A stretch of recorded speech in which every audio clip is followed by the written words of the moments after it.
Hey guys, this is Book Talk with Corbin. I'm your host. There are two things I want to talk to you about today. Actually, three things.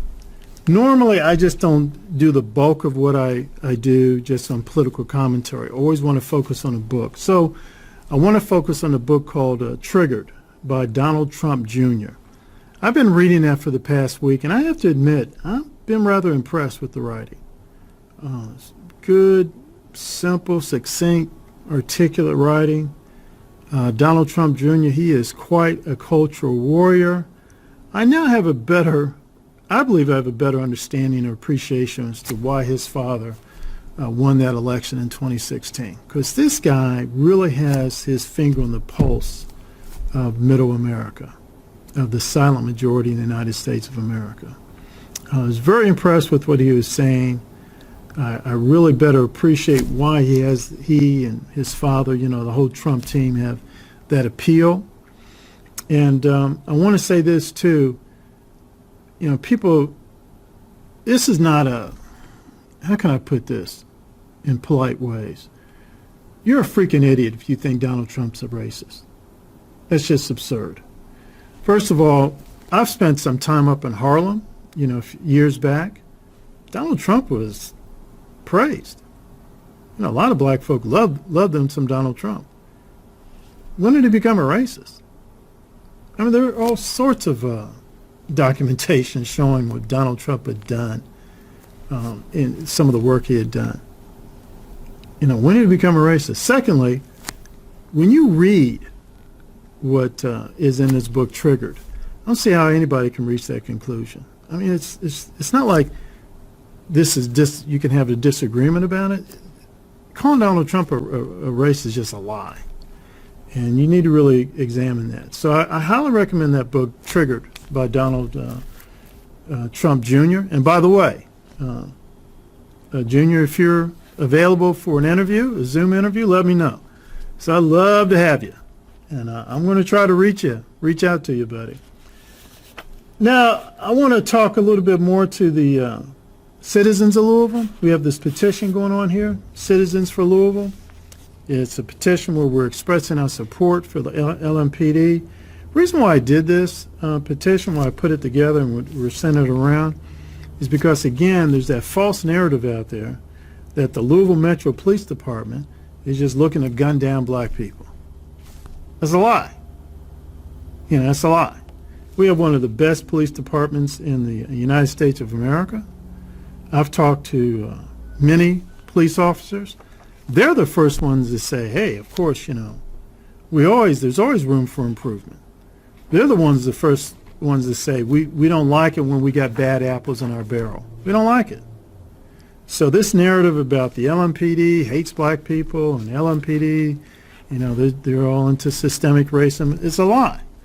When I would do things with the chess kids, the LMPD for 2-3 years in a row, they sponsored the LMPD Chess Classic. And not only would they sponsor it, but a couple of their officers came out and to help. One was a coach with me for a solid year. And then the police chief, Conrad, he came out twice and would spend the whole day there and made it a point to speak to every single parent at that tournament. So, like the LMPD, they're sort of like Donald Trump. Is like, when do they become racist? When did that happen? And where's your evidence? It's not there. It's a lie. So this petition here is very simple. We, the undersigned citizens of Louisville, Kentucky, humbly express our profound gratitude to the LMPD for their relentless commitment to serving and protecting our beloved community under such trying times. And there's more to it. Ask for this petition. We'll get you a copy, mail you a copy. I'm old-fashioned, folks. Or we can email you a copy. Here's the third thing I want to say, and I'm addressing this to white conservatives in the city of Louisville. You see this right here?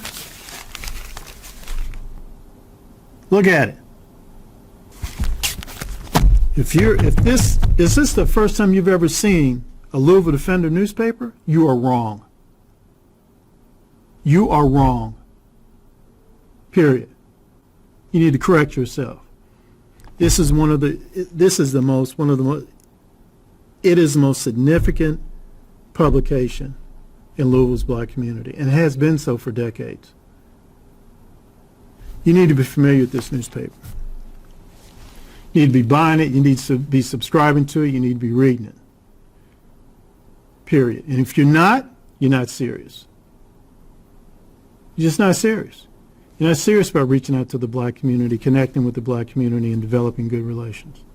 You're just not serious about it. Sorry to hurt your little feelings, but that's reality. Folks, if you ever get a chance, read a book called How Black Voters Will Reelect Donald Trump. No, Coming Home. How black voters will reelect Donald Trump. And it goes into the history of the black community's relationship with the Democratic Party. It's all thoroughly documented. The Democratic Party, they're the party of racism. They're the party of racism. Because the Republican Party, starting from Abraham Lincoln forward, that was in the forefront. I mean, the forefront of looking to abolish slavery, forefront of everything, as far as black achievement was concerned.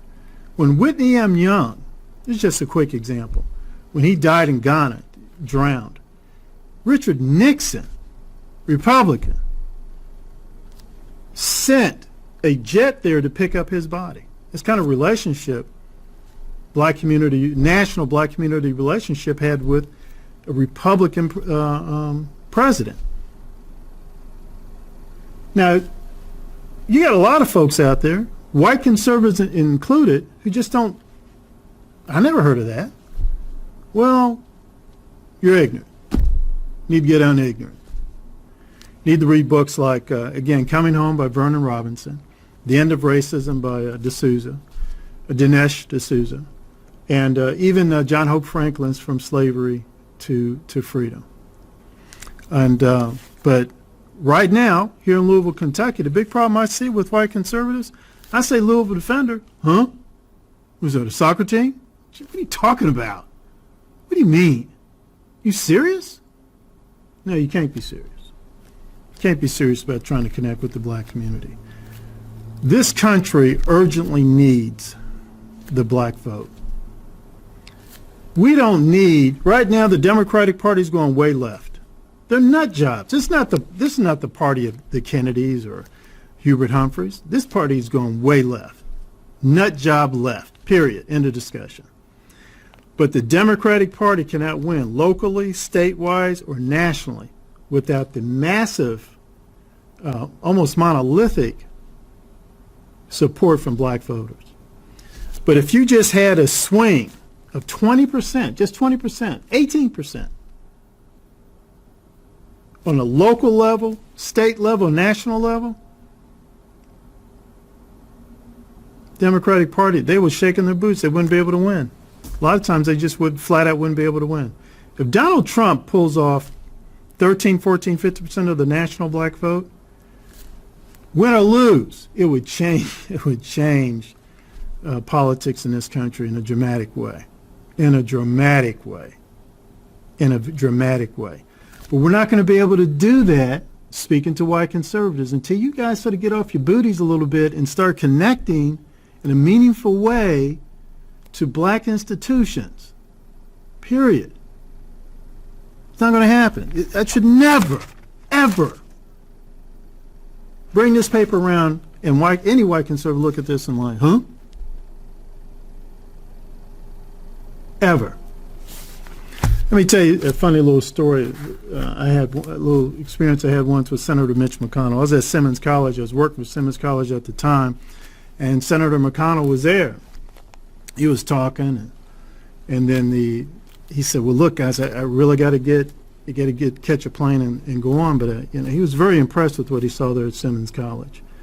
And then someone said real quickly, "Hey, Senator, we got a Republican over here." And he said, "Where?" And they pointed towards me, and I was sitting there laughing. He said, "Man, let me tell you something. I don't care if I'm late or not. I'm going to take a picture with you. It'll be a while before I'm able to take a picture with a black Republican." So he made it a point. He had a real good photo with me, and I had to laugh about that.